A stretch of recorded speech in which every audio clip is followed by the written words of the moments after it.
Welcome to the Ill Reared podcast. We're two lads know nothing, but they'll tell you all about it.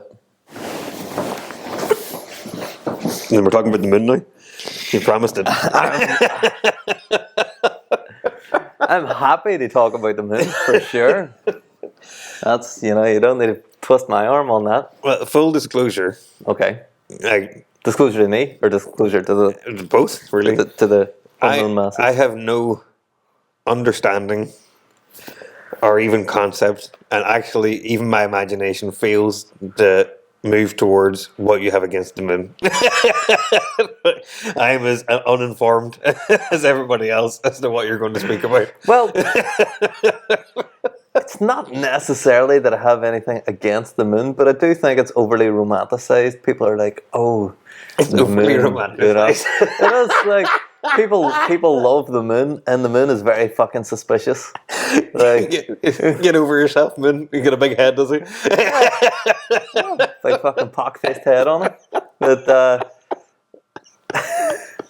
no, but like, we're always told, the moon, blah blah blah, and I understand it because it's the most focal thing in our sky. And in the night sky, which is very romantic, we evolved as a species looking up at it and wondering what it is. And also using it as a way of telling where you are in the month and stuff. You know what I mean? Yeah. Before we had a calendar in our pockets, or even on our walls. That's it, the hunter's moon and the harvest moon and thereafter, that's where sturgeon moon. Why it's overly romanticized realistically is not just about the beauty of it. Yes, we've lived alongside the goings all the old writing that we have, like Shakespeare and things that would have romanticized the moon for good reason. Yeah. But I think no one's ever looked at it objectively. That's it. I think we're a bit too forgiving of it, whereas there's a NASA engineer that came out and said it's easier to prove that the moon doesn't exist than to prove that the moon does exist. That's how fucking strange it is. It's like so massive of a satellite compared to anything else that we've observed, like in our universe or in in our universe. I was going to say in our solar system, but also in all the other planetary bodies that are going around all the other stars that we've been able to observe.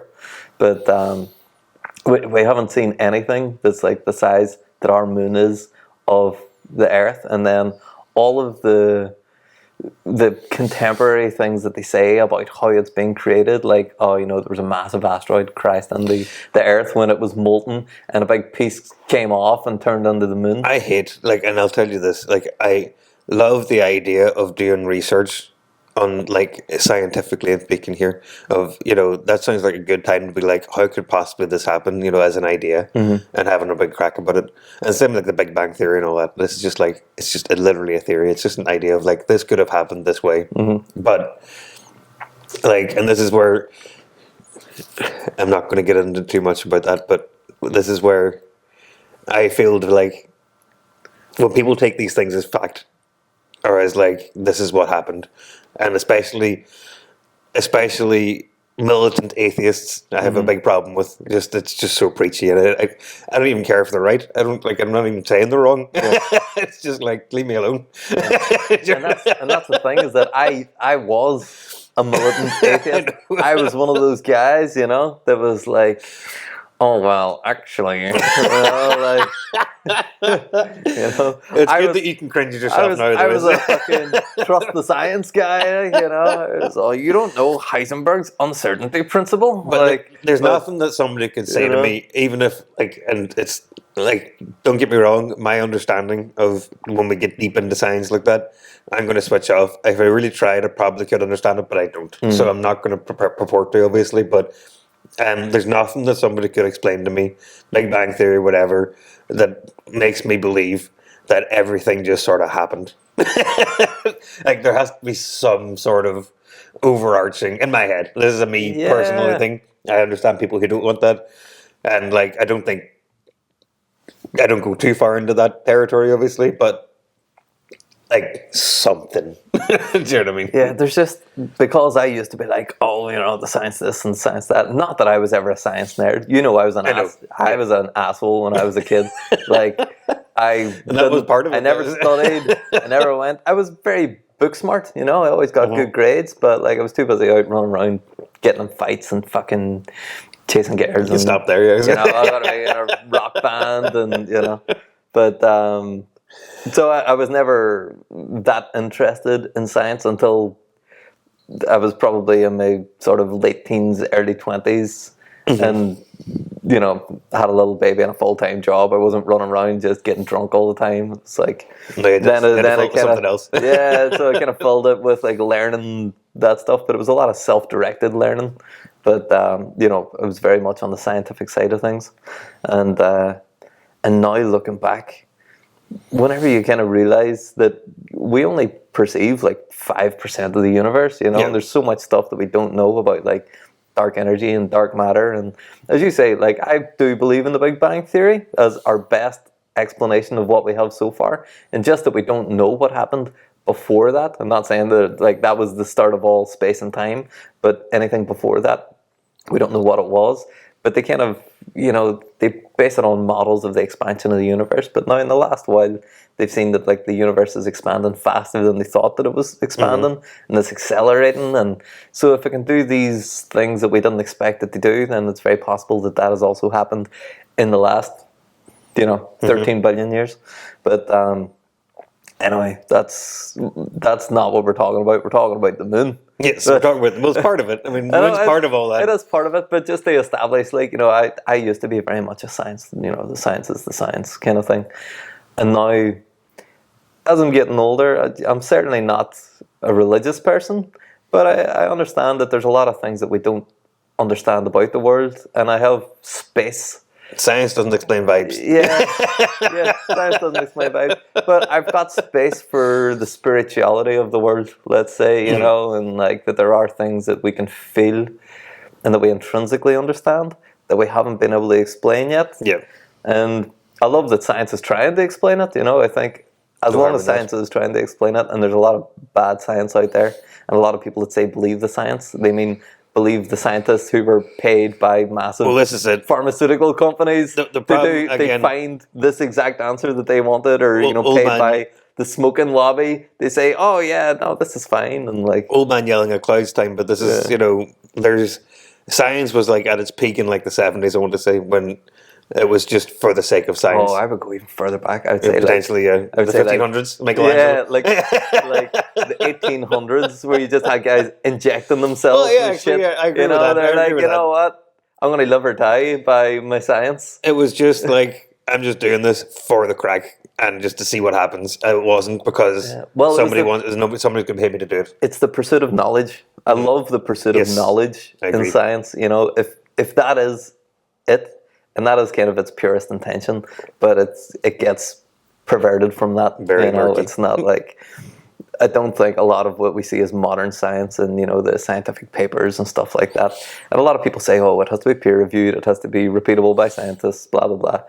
But statistics are so easy to skew. That's like my whole deal. That's what I do all day, every day. Statistics are so easy. They just so hard. say this about the findings and not say about this part of the findings, and then people go, oh, okay, you know. So it's like everything you can say everything factually correct and give a complete lie at the same time. You can completely spin, completely cook the books, and I think that that's what a lot of the problem is these days. Is that is what you get. Is my problem is that I'm really good at it, so I understand it intrinsically, so I don't trust anybody else unless I have like all their data. Give me all your raw data and let me make my own decision. So that's why, so that's why I don't like the, you know, oh, trust the science. You know, people say trust the science, and especially, you know, since the pandemic, it was just beaten over the head. I had awful. Like, because I was hesitant about the vaccines, and I was like, I don't know. You know, certainly if you're old, or you're at risk, or you're immunocompromised, for sure, get the vaccine. But saying everybody on the planet needs to get this vaccine that you're getting paid 30 quid a pop for, that's a lot of billions. Yeah, you know, exactly. You're making a lot of money. There's a difference there. You seem very motivated. It should everybody to get this. It should never be like a private company that's creating that. You know, realistically, that's the bones of it. No, it should never be for profit. And once it became like the greatest transfer of wealth from the poor to the rich in all of human history. Yep.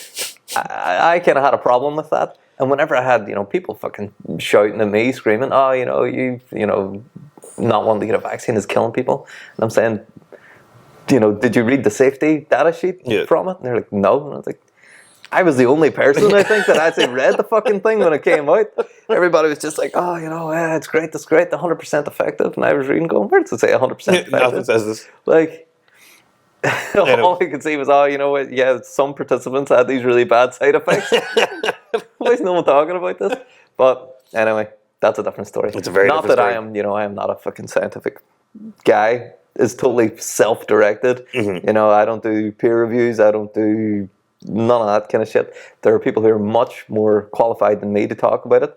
But the moon is fucking weird. And and like, are we talking like let's do a couple of things aesthetically weird. Like, you don't like it's got little craters and stuff. Well, the craters, smooth enough for you. The craters are for sure. No, it's too smooth. Is the problem? It's too smooth. And let me tell you why. Because see, you didn't expect that, did you, motherfucker? I didn't have Niall tell me the moon doesn't have enough imperfections on my bingo card now. Okay, so that's the fact that it's so massive compared to the Earth is one thing. The fact that the leading idea that we have is that the moon is made of part of the Earth that came off and spun off and became its own satellite. Is that a thing? I didn't know that was a thing. That it was hit whenever the Earth was still completely molten, that it was hit by an asteroid, and then it sort of turned into big fucking things, and then it reformed by gravity into the Earth. Actually, and question, the moon. Like, this is a big question related to this, and I'm just got my understanding. Do you believe that people have been to the moon? Before I get into this part of the question, I personally do believe that people have gone to the moon. What's the moon made of? Then what are they standing on? Is it dirt? Is it like? So I've never thought about that for some reason. Never considered like. This is what I'm getting at about the moon being made of part of the Earth theory. If that was the case, you'd be like, right, it's going to be fucking full of iron because most of the Earth is fucking molten iron. It's going to have like a similar setup to what the Earth is, and it's just not the same. I mean, you can tell they look at it that it's clearly not the fucking same. Yeah. But the density of it is so. It's like there's nothing inside it. Is what the weird thing is, and they had a satellite. You're telling me the moon's hollow? Yeah. What? Well, this is where we get into the conspiracy theory. So. The moon is far less dense than what it's supposed to be. So it weighs way, way less for what the size of it is what it should be and what it would be if it was made of the same stuff the Earth is made of. But also they had a satellite that was kind of at the end of its life, and it was just basically going to get sucked into the gravity of the moon and crash eventually. So they just crashed it in just to see what seismic data and stuff like that they could get from it. So they crashed it into the moon, and the moon rang like a bell for hours, like the whole fucking moon. Why is this so funny? And they were like, what the fuck's going on? Yeah. I love that so much. Yeah. So the seismic patterns of it was basically described as having rang like a bell. So it was so, there was nothing insulative. There was nothing that was stopping the vibrations. It was just very much not what they expected at all, and they couldn't really explain it. And now they have explainer, being like, oh, it's this and it's that. But it seems like a bit of an airy-fairy fucking hypothesis to me. The next thing coming off that is that the craters that are on the face of the moon, because it's getting constantly bombarded by all sizes and speeds of asteroids, is that you should have lots of varying depths in all of the craters. Surely it does. But the small craters and the big massive craters all basically go to the same depth and then just fucking stop. So you got these big massive wide craters, but they're surface level. Or not surface level, obviously they go deep, but they don't. You would think that they would be big fucking all the way chunks in, like this. And I'm doing not hemispherical, but certainly concave. Yeah. And instead, it's kind of it goes down at a slant, and then a big flat bed, and then up again, kind of, you know what I mean? Where So are all it's these like square rocks coming from that are making? no, not like a square rock, but like whenever it does the Well, I'm impact, saying that- the that's what I'm impact saying, goes like- so far, and then it hits something that it doesn't go any deeper in. You know, So as if there's it's hitting something very strong or very thick, what you would imagine to be like, I don't know, would it be solid bedrock or compressed something? Iron.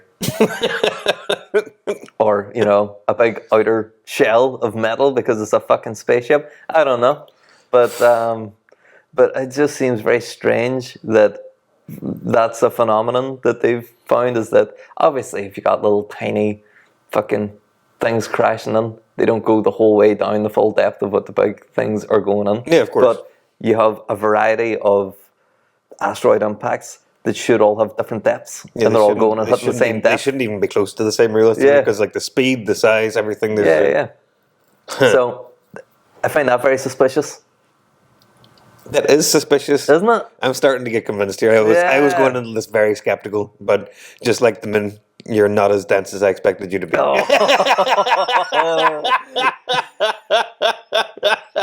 Oh, well done. Okay, the next thing is, as you were saying about people going to the moon. I do Yes. think people went to the moon, and a part of it is that the technology that they had in the 60s, Was capable of it pretty much, yeah. well, not just that, it was that people say, oh, you know, they faked the moon landing and stuff like that. I've seen an analysis that someone did with the shadows that were cast, and all of the shadows were perfectly parallel because the only light source would have been the sun up there. Yep. So everything was perfectly parallel. There's none, you know, if you have like a normal light, you got that spread. Well, like not trying to discredit you here. I'm just saying But like that can be recreated. I'm saying like that you would think about that if you're making a fake moon landing. But that's the thing. The technology that they had in the 60s, the only way that you would have been able to do that was with a wall that was a bank of lasers, basically, that all shot in the exact same direction. That's the only way that you'd be able to do perfectly parallel shadows Okay, well, that don't splay out in any way. You know more about these things than I do by a country mile, so But then again, this could be complete bullshit. But this is just what I've heard, and it makes perfect sense. Yeah. Is that at the time, as someone did a cost breakdown of how much it would cost, they make that big wall of lasers that would give you those perfectly parallel things, and it would have cost more than what they say it cost for the mission actual to the mission, moon. yeah. So I think if that's how much it cost at that time, with the technology that they had in the 60s, to be able to recreate it, I think it's unlikely that they bothered. that they bothered with that, you know, because that's proper detail. That, in fairness, a lot of the punters in the 60s probably wouldn't really give a shit about that, It's fair, you know. and like it's not like And the stuff about, you know, the flag waves and stuff, you know, you have solar winds and you got all that kind of stuff. So I do think that they went there. But what was it then? What did they like? But there's so What's it made of? What did they pick up and take back like moon rocks, or is it like when what's the concept I'm thinking of? What's the thing you can't take away when you go? Like when you go to the Giant's Causeway, you're not allowed to take any of the rocks. Is it, No, they definitely brought samples back. It's a good question. I know I looked it up before, but I can't remember what it is. It's not something that really stuck in my head, whatever the answer was. Let's have a look here and see. It's just you just assume things. Do you know what I'm trying to say? I assumed this. I didn't think too hard about it or look into the moon because the moon, like you said, I think it more of as a romantic figure than I do as a scientific thing, where I want to learn about the moon. But there's You go ahead if you can. So again, it's Google AI overview, but you know, do not trust our fucking Google AI overlords. And it's telling me that the moon is primarily composed of rock and metal with a core of iron. Bullshit. If it was a core, it wouldn't ring like a bell. Yeah, a rocky mantle and a crust rich in elements like oxygen, silicon, magnesium, iron, calcium, and aluminium. So I don't know where it's getting the. Oh well, there's NASA. I can ask NASA. See, NASA's saying the same shit here, but I don't know. The lunar core, the moon's center is a dense metallic core composed of iron and some nickel. See, I don't know. I don't know if I believe it. The moon's core is relatively small compared to other terrestrial worlds. So most terrestrial worlds would have a core that's about 50% of their diameter, and the moon's is 20% of its diameter. So again, like if it's made of the same thing as the Earth, why does it have such a vastly different composition? Yeah. If it is composed of that, which I'm not saying that it is, but if it is, It's like I always take these things like a step further of like what like, and you always, generally speaking, you always have an answer realistically. But I always be like, I'd stop thinking about are NASA lying to me about this, because I'd be like, well, why would they? well, But this then is the you other get- thing see? well, when you talk about NASA lying about things, because so much of what they release is doctored. Like they have a whole department that doctors photos. Like it is a department It was in Photoshop NASA. department. Yeah, and they were caught doctoring photos of Mars. They make Mars look like, you think of Mars, you think of like red Yeah. stuff, because it was like a default filter in Photoshop in the 90s or something. Like the Ugh. 90s version of Photoshop. Lazy on top of It's that. like, and someone said, "Oh no, this is just this filter over the top," and then NASA had to come out and be like, "Oh yeah, sometimes we have to, edit the photos. They make them more appealing to the public or something like that." But it's- And it's like, they're not it's fucking Instagram Mars. models. Like, what do you mean make them more appealing to the public? But so they've been caught doctoring things, and a lot of people, if you look online, you can see that people see where things have been copied and pasted, like the exact same rock formations from Or, here yeah. or over here, like copied and pasted in. And especially some of the older stuff, which maybe you would have got away with in the 90s, but now like there's so many people They're who are too so keen, good yeah, at too it, keen, yeah. and they're like, no, I know what they've done here because I can do it. There's a lot of people now, they're just picking out and saying, well, why would you copy that and paste it there? What are you trying to hide? And there's so many. But yeah, people to that what have end seen- is this? To what end? That's I know even we haven't got an answer. You have an answer, I'm sure. But This is why it's suspicious. To what end? what end, yeah. Why would you have to doctor photos like that? Like, what are you trying to hide? What are you covering up by copying this rock and pasting it over here? it's just so unusual. Isn't Like it? it's just what's So- the point? And there's a lot of people that have like older photos, or that there's some like undoctored photos are released, and you can see like monoliths and towers and stuff like that, and you go, that doesn't look like a natural formation. And surely, if that tower was there whenever a fucking asteroid hit, It will be gone afterwards. Yeah. like, why is it in that fucking crater? And there's a lot of stuff like that, and you just look and think, that's just very strange. And the dark side of the moon as well, which isn't actually the dark side of the moon, as in it never gets sunlight. It gets Yeah. as much sunlight as the other side. It's just that it's always away from the Earth. Yeah, so we don't see it. we've never ever seen. So the that moon doesn't part. turn around like that. No, Okay. the moon's tidally locked to the Earth. For some reason, I So- don't think I understood that even properly. So as the moon spins around the Earth, it always stays facing the Earth. It kind of does this wobbly thing, but it basically faces the Earth the whole time. So there's a whole section of the moon that we never ever see. And any time that they've landed on the moon, they haven't landed on the dark side of the moon, as far as I'm aware. And they have like pictures of it, and NASA has explored the dark side of the moon. But there's very, very little information about it, and And whenever cor- you get into correct me the if I'm wrong. doctored photos and stuff like that, and the fact that there were supposed to be 20 Apollo missions, and they did 17 of the missions, and then they said, right, we're not going back to the moon anymore. And they were, That's actually quite people- chilling in its yeah, own way. and people were like, well, what do you mean you're not going back to the moon? Don't like it, There's don't meant like to the moon be- There's meant to be 20 missions to the moon. They were like, no, people don't care about the moon. What do you mean people don't care about the moon? People are still talking about it, and we haven't been there since like the fucking 70s, I think. Surely the dark side of the moon, quote unquote, would actually be more light because the sun's. No, that's just an eclipse situation. Never mind, I'm an idiot. Leave me alone.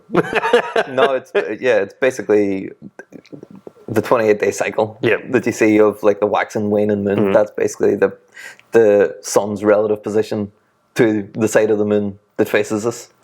So whenever you see half of the moon, then half of Yes. the dark side of the moon is also in light. Yeah. And whenever you see hardly any moon, it's because all the light is on the dark side of the moon.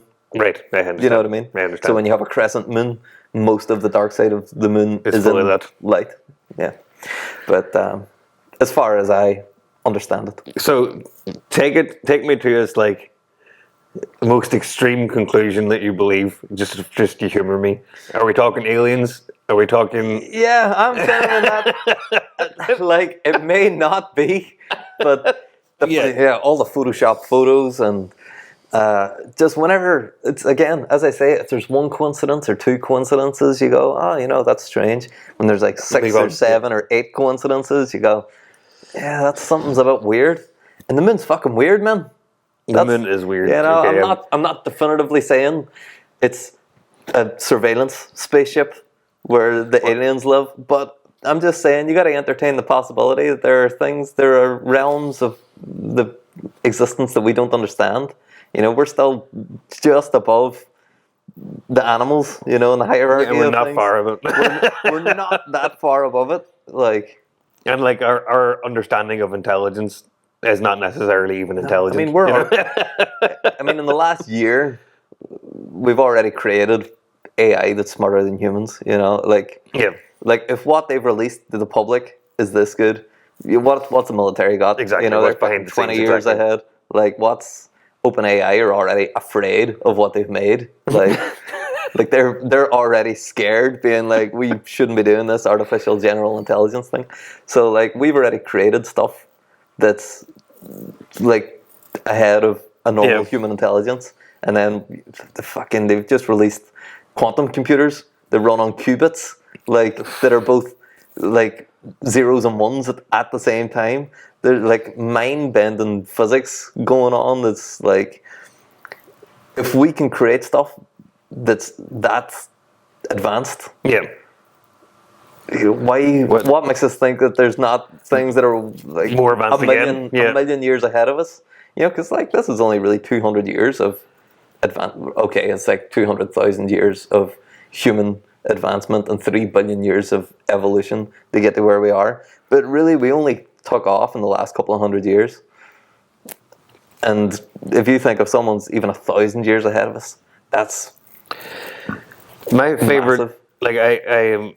I really like a lot of Michael Crichton books, and that's the guy who wrote Jurassic Park. Yeah, he does a lot of science fiction stuff. And my favorite thing about a lot of his things is that when there's anything alien involved, it's never an alien. It's completely subverts your expectation. It's not in human form or not human shape. Sometimes it's just vibe. It just exists in the air. You wouldn't know about it. And that's the thing, is that our imagination can only go so far because of the information that we have. We still imagine aliens as humanoids. Yeah, exactly. I get what you mean. Especially with all these, the UAPs and stuff. Because the fucking government came out and said, oh yeah, we got all these things that we can't explain, all these fucking UFOs, and they rebranded it as UAPs so that they could say that UFOs exist without sounding stupid. Because they've spent, they spent 80 years denying it and making people out they look like psychopaths for believing in UFOs. They can't just come out and say, oh, actually they did exist the whole time. We just didn't want you to know about it. So but they rebranded it and then quietly announced it in the middle of the fucking pandemic. And everybody had other things on their mind. It's the same as now. It's all this fucking pyramid stuff that's coming out. It's well, I haven't heard anything about this because because you said me something about pyramids. I was yeah, I love the pyramids, but I realized that you're talking about something deeper than that. Yeah, but I'm very, very skeptical of anything that the government admits to. Because what's their agenda? Admitting it is the question. Anyone in a position of authority that's giving away information to people that aren't in a position of authority, I think it's worth. They have an agenda for that. It's worth wondering what their intentions are with it. But a couple of days earlier, the pyramid thing, a couple of days earlier, they released the JFK files, and there's all this confidential information about the assassination of the president, and there's all this weird shit that's in it. And there's something about it's in the Middle East, not the Holy Grail. What is it? Mecca? I don't know. No, it's in these papers, because I've seen something about that. What is it? Yeah, leave me out. Forget it because I don't know that. It's I don't like- know much about what was it's released. just somebody else I was speaking to was like reading it in front of me, being like, and here's where they say that not the Holy Grail, something like the Holy. It's that level of like myth almost. Okay. Is actually like in the Middle East somewhere, and something about the CIA stealing psychic Mexicans was another thing that it was brought up, as in like they have psychic people who can tell the future, and the CIA stole them from Mexico or something mad. Like obviously this is like my version of what I understood of it, but I don't feel like I'm too far behind either. Yeah, I love all that stuff. I know a little bit about their astral projection programs and stuff like that. That sounds so fucking strange, even just they say that Out sentence. loud, yeah. But like, there totally was a bit of an arms race between them and Russia about getting these people with ESP, and because there was this guy that had I think he had like an 80% success rate of like being able to like astral project himself into like these areas that no one should ever have been able to be in, and be able to say, "All right, this is on here, or that's on there," and whatever. And he was right so much of the time that the CIA were like, "Right, fucking, let's get this guy." You're coming with and us. then the Russians had their own version, and there was like this fucking weird thing. And then the guy started teaching other people how to do it, but and they had this weird like room that was sort of set up, and like the Fibonacci, it's not the golden ratio, it's like a spiral thing. They had a room set up like that was supposed to be for like being able to amplify the waves and all this kind of shit. But anyway, we're getting away from Way off topic. We're getting way away off from the topic.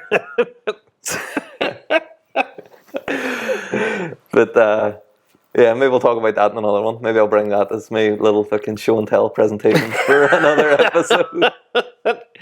So, like, the moon is hollow. Now again, I have least. never been to the moon. Well, I cannot confirm or deny these things. I have I'm really stuck of all the things you've said about today, and most of them have actually struck a chord in some way. Don't get me wrong. I don't think you're crazy or anything. No, but I don't. The think one so that either. the one that sticks to me the most is the fact that the moon rang like a bell. For some reason, that like it's both funny. For some reason, I can't even explain why it's funny, but also like what? It's just so confusing. Yeah, like, why bizarre. does it happen? It's absolutely bizarre. Imagine you had. Hey, what's your musical instrument? The moon. It'd be great to get a recording of it, wouldn't it? Well, surely they have one if they said it happened. I don't know. They can just hear it and go, not going to record this. Yeah, I'm sure they have a recording. I don't know. Let's I don't know just if feel the moment. I don't know if it's publicly available. The moon bans mobile phones at their, But at their also, concerts. Saying that it rang like a bell might have been someone might have been being creative with their words. Where it might have just been that the seismic activity lasted for so long that it was bell-like or whatever. But there was sound, and really, if there was. I mean, it could be sub. It might not be a sound that we can actually perceive per se. It's fair. It might have just been like seismic waves and activity. There It isn't just kept sound in on space bouncing either. and bouncing and bouncing. There isn't sound in space either, is there really? Well, it does have a weak atmosphere, doesn't it? Or does it have no atmosphere? You're asking the wrong person. No. Maybe it doesn't. No, I think actually the atmosphere might have been burned away from it. Realistically, if it made waves, and those waves in terms of their content are available in some shape or form, then somebody's recreated this sound. Yeah, you could always just multiply up the. That's what I mean. Yeah, until we can hear it. Yeah. Yeah, it would be interesting. It would be interesting. You should look it up. Is it a drone? Is it a drone, or is it like? Does it have variations? Is my right now in my head? I would say there's probably standing waves in it, which you would probably be able to hear tones. But yeah, maybe the actual movement from one side to the other would cause like how long it takes to get from one side to the other would maybe cause like a melody of sorts. No, not a melody, but like an amplitude effect. So it was like maybe go in and out. Amplitude like sound. Oh, I know. I'm just thinking like, but sometimes you can perceive that as tone. You know what I'm saying? Yeah. I'm going to be looking all into that. But You know, and I could be completely 100% wrong, but I just that's the think point. That's the best part I of it. just think it's weird. I just think it's weird. There's enough weird there. I agree. Yeah. I'm starting to agree. Again, I started this day not considering that I would agree with you about the moon, but I don't think I've ever really disagreed with you entirely about almost anything at this point. Am I impressionable, or are you a good argument, or is it just that Yeah, I you don't know. gather enough information to get me right in there? But that's the thing. That's how I also fall into it, because I think of myself as an open-minded skeptic. Yeah. You know, like I don't go into things being like, "Oh yeah, man, Sasquatch." I'm like, you know what I mean? I just like look into these things, go, "Oh, that's interesting. Tell me about that." And then they tell me, I go, "Yeah, that kind of makes sense." Yeah. And then the next thing, you don't trust the government, and you're wondering, you know, maybe the fucking tinfoil hats, maybe they're onto something. Well, Like a Faraday cage, like I don't know. I've started getting like in a little bit of a rabbit hole, which is slightly unrelated, very unrelated to the moon, but it's like my own little conspiracy theory, and it's because I'm hearing more about other folk stories from other countries. Like the Philippines is a good example, because I work with people in the Philippines and I ask them these things, or I see something online and ask them to explain it to me. So the most recent one was like how pineapples exist in Philippine folklore, like in general. Do you Okay. understand? Yeah. Is that if you're too like, so the story is the mother asks the child to look for a spatula, or some sort of Yeah, fish slice. fish slice. I don't know. I said that to try and But clarify the for idea, anyone. yeah. But I think a fish slice is a very Irish Probably way of saying it. it is probably less Yeah, clear yeah, than yeah, spatula, exactly. but now you have two things, so it's okay. But anyway, and they're like half-heartedly look, and then give up, be like, can't find it, and then the next morning, they or whatever, somehow I'm not the expert on this obviously, but the child is turned into a pineapple. Because they think that a pineapple looks like it's just full of eyes, like a pineapple is a literal bag of eyes in terms of the wee spikes. Yeah, yeah. So that's how pineapples existed, as they're all children who were too lazy to look for things, and now they're all eyes. Crazy, but I was going into then like fairy rings, like Yeah. like people like in Ireland. For anybody who doesn't know, like there's roads that may like if the government's building a road and they have to destroy a fairy ring. There's been times in the past, at least. No, fairy tree, not a fairy ring. Fairy rings. For the mushrooms? No, I mean just a circle of hedges and stuff. Yeah, so. Oh, okay. But the idea of fairies is what the point is. Yeah. The idea of fairies pretty much will even the government will go to like lengths to not disrupt the fairies that obviously nobody truly believes in some way. Well, not nobody, but I'm saying no, I'm open. I'm very open to fairy, but we have that, and in China, there like you'll see buildings in China that have a big hole in the middle of the building if it's so tall, and it's not because of like aerodynamics. It's not because of like it'll blow over or something. It's entirely so a dragon can pass through it. Oh yeah, That's the whole point. Like it's dragon gates. That's the thing. oh I love that. That's Isn't so that good. cool? Yeah, Isn't it cool as fuck? But like they're worried that no dragon comes. He's just going to smash into that building. There's no point. Let's put a hole for the dragon. I'm here for that kind of logic. I love that. That's good stuff. But just to clarify as well, for anyone outside of Ireland, like the Irish fairies are not like the same as what people would imagine a fairy Not like is. Tinkerbell. It's not Tinkerbell. It's not a Tinkerbell. It's so cutting a very long, lengthy fucking story short. When we say fairies, we mean the she. So the she folk would be the fairy folk, are also called the others, or like the other folk. And that goes right back, and they are pagan heritage, where they would be sort of a mix of the pantheon of gods and what's turned into folklore, somewhat like I always think about like Shintoism a little bit, like spirits of the forest or spirits of whatever. But so you'll have trees and you have cairns, and a cairn is like a stone structure. Yep. So you have these sort of like ancient woodlands, and you've got like ancient types of trees like blackthorn and whitethorn and stuff, which would be associated specifically with fairy folklore and the she folk. And it goes back to the Tuatha De Danann in our folklore, who would be the original people, or not the original, but like the pantheon of gods Yep, in the OG. Irish folklore. And then when the Milesians came, who came from the Iberian Peninsula, who modern Irish people are descended from the Milesians who came. They had a war with the Tuatha De Danann, and the Tuatha De Danann made a deal with them where they would live basically underground in like the other world, and the portals to the other world are these like ancient trees and stone structures. So if you have a hill or like a stone portal, you know, like a dolmen, which is like a stone megalithic portal, cairns, and then obviously the ancient trees, they would all be tied into the legends of the Tuatha De Danann, who are the ancient Irish pantheon of gods, who were kind of, some of them got turned, whenever Christianity came, some of them got turned into saints and stuff. So you have like Saint Bridget now. Yep. Bridget was one of the Tuatha De Danann. She was like a goddess. And that's why she had a recross. And then, but then, so the Bridget's cross was turned into being like a Christian symbol, even though it was originally a pagan symbol. But you see, there's a lot of stuff like that. So whenever we say fairies, we don't mean like, oh, little Tinkerbell, not even say close. A wish, put your tooth under the pillow. It's like, it's a whole ancient religious, spiritual thing. But just like you said about your pursuit of knowledge, and you like the pursuit of knowledge, and then like, the more I get into reading about other countries' folklores and things like that, and hearing it from them, because it's more, you can read about things but not really understand how it's like talked about in context and stuff. You know what I mean? Yeah.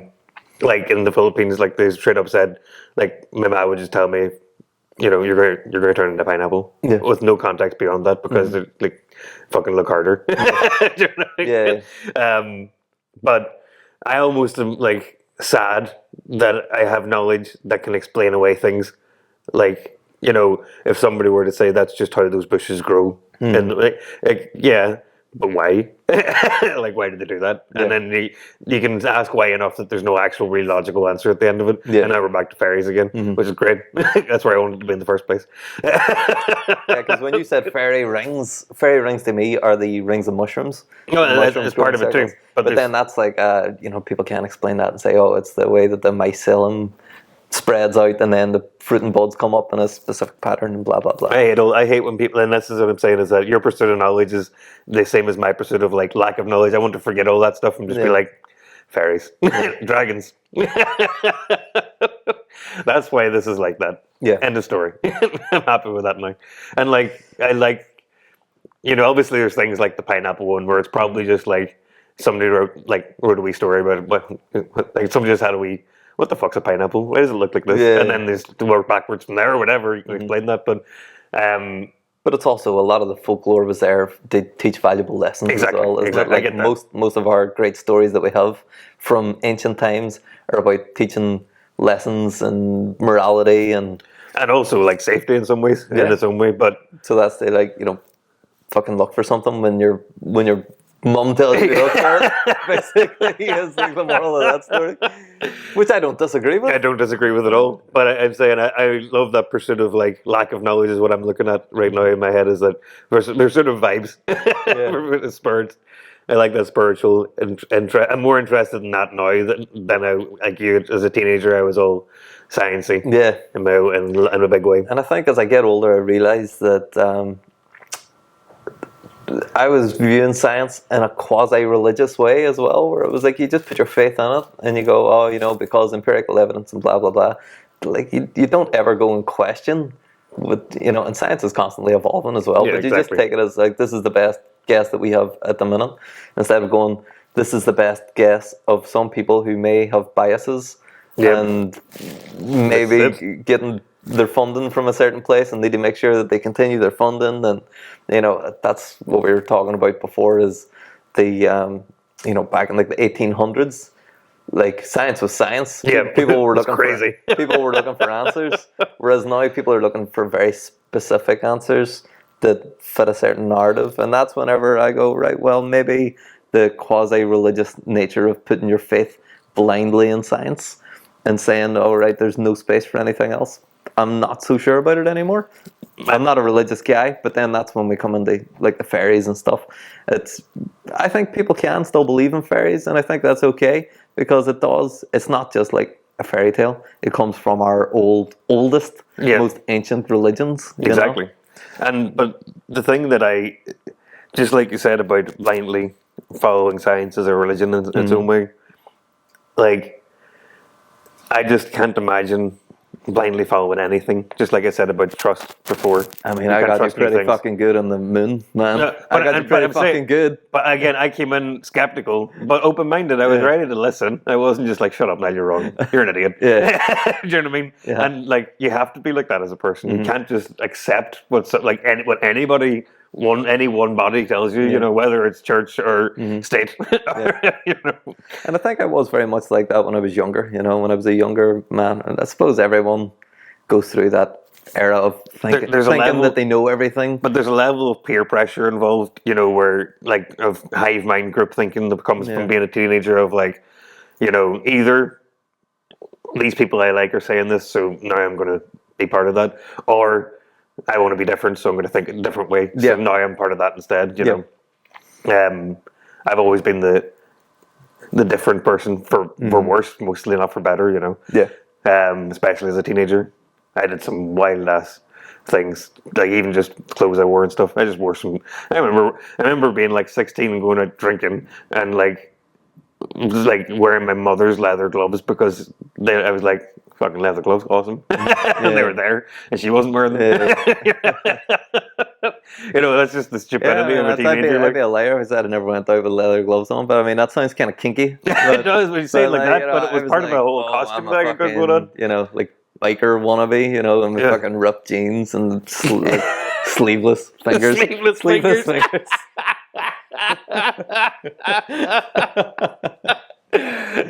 You know what I mean?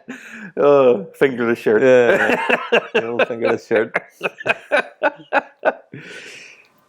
But anyway, that's why I think the moon is weird. So people don't need to agree with it because I just fucking talked about how you can believe in fairies. So I understand why people can be skeptical. But I just think there's something that needs a little bit closer inspection. People should just be skeptical of the moon at least. Yeah. You know, and that's not to say, I started this off by saying that it's overly romanticized. I think the moon is a very fundamentally romantic thing. If you're sitting under the moon, having a glass of wine, it feels right. You know, with someone that you love, you can feel the vibes from it. But it's kind of ominous as well. It's always just hanging there. But it's always just there.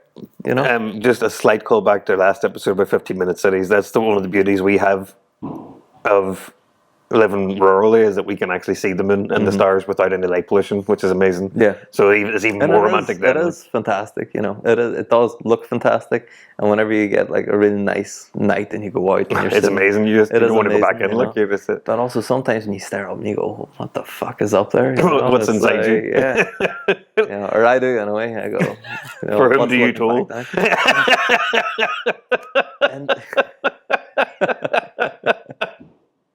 But yeah, the other thing is as well, when, you know, because the night sky is so clear, sometimes I look up and I'll be like, oh, you know, is that a satellite going by, or is it a shooting star? You know, it's going too fast to be a satellite, and then the thing just fucking changes direction, goes a different way. Yeah. I'm like, what the fuck was that? What is it? Like, we don't have things that move like that. No, I see a lot of things in the sky that like no one looks. Wishy-washy away, you know, is it Starlink or something, you know? But yeah, but no one looks at the sky anymore, you know. And I think if you do look, there's some fucking weird shit going on. The harder you look, the weirder it gets. Yeah. The more you look, the weirder the less. It doesn't even take less long. You understand. If you spend a half hour looking at the sky, you're going to see some things and something, at least one thing, not at least be able to really explain what it is, you know. And not that I'm no fucking. But like, back to like, you know, intelligent design situation of, you know, at the start we were talking about. You know, I can't blindly believe intelligent design. Holy shit, that's a whole other thing. I know, but isn't it? It's so hard for me to believe that just nothing existed at some point and then it's all just kind of happened. Yeah. Because, like, as you say, we don't really know where the moon came from. We think it came from like part of the Earth, whatever that you've explained to me, but I didn't know today. But the fact that then like the tides move with the moon and it controls part of the Earth in its own way, you know, and is at least it influences if not controls. Well, like that's just cool as fuck. Yeah, like, why would that happen by accident, or is like did it all happen by accident and we've put our own, just like we do with fairies and stuff. We've put our own like, this is what this really looks like. This is what really happened here. Yeah, on top of it's it. a very that's an interesting point. One I forgot about as well is that it would be very difficult for life to have evolved on Earth without the moon there. I kind of forgot about that one. Yeah, so that's another point for it. Whole point. It's a whole thing. Yeah. But anyway, I don't think we're here to draw conclusions. Just if I can talk shit and if I made someone out there think a bit more about the moon. Or maybe go investigate it a bit more, even just to prove me wrong. I'll be happy. If you've questioned your sanity, Niall is right. Niall has had a good day. Yeah. So we leave it there anyway for today. I think so. I think that's it, isn't That's it? it. We'll see you in the next one. That's the moon. Yeah, that's the moon. Might be the moon, might not be the moon. Who knows? Might be a spaceship. I do For some think, reason, now I think that something lives inside it. That's the conclusion I've drawn in my own head. Like, who's living inside the moon right now? I will tell you this. I don't think it's made of cheese. But we don't know that, though. We don't know it. What if it's just pure Wensleydale on the inside? That'd be so good. We were talking in the last episode about trying to lose some weight. Man, Cheese is a harder one. Level of cheese was up there. You'd be on your way. Couldn't hold me back. But a Comté, nice Comté. No, Comté's too dense, I think. It would have to be something, a little lighter. Feta, maybe. I'm not into feta as much, that would put me off going to the moon. No, I like a bit of feta. I don't hate it. It's just like it doesn't excite me the way that other cheeses do. No, I like a feta. Definitely a wrapped feta. It's oh man, there's a place up in Belfast, an Italian place. It's in St Anne's Square. Can't remember what the name of it is. But they do these little wrapped, like deep fried, like pastry fetas. And then they put like honey over the top of it. That sounds unbelievable, actually. So good. I would try that. I think any cheese and honey is just the secret. Cheese and honey and something crispy like a cracker. Put it all together. But see Comté as well. You get the Comté, slice it into ribbons. Use like a vegetable slicer. And then drizzle a little bit of truffle honey over the top. Truffle honey? Truffle honey, yeah. You got to go to Sawyer's in Belfast. Have you ever had, what's that expensive honey? I was just looking at it yesterday. I don't know. That really, like, Manuka honey? Manuka honey. I couldn't get that word at all for some reason. I don't think it really tastes much better. It just has a lot of health benefits. I know it does, but I keep saying it and being like, going to give me a big 80-pound jar of honey, but I never do. I always check it out. Better off getting local honey, because local honey is made with a lot of the pollen. Best. I love getting local. I used to get it from one guy who had his own bees, and like, it's just like, because it's made from your local pollen, exactly like you say. It helps with your hay fever and everything. Like it's just amazing. Yeah. It's everything. I really want bees. Bees are in my future. I want bees. I have for a long time. I know a guy that bought some bees. It seems like they're a lot more work than you would expect them to be. Oh, I'm sure they are. Yeah. But they're pets as well, and I just like things like that. No, yeah, that's it. But anyway, that's bees. If we can finish the moon episode, the moon is cheese. Yeah, that's it. So we'll see you next time. That's it.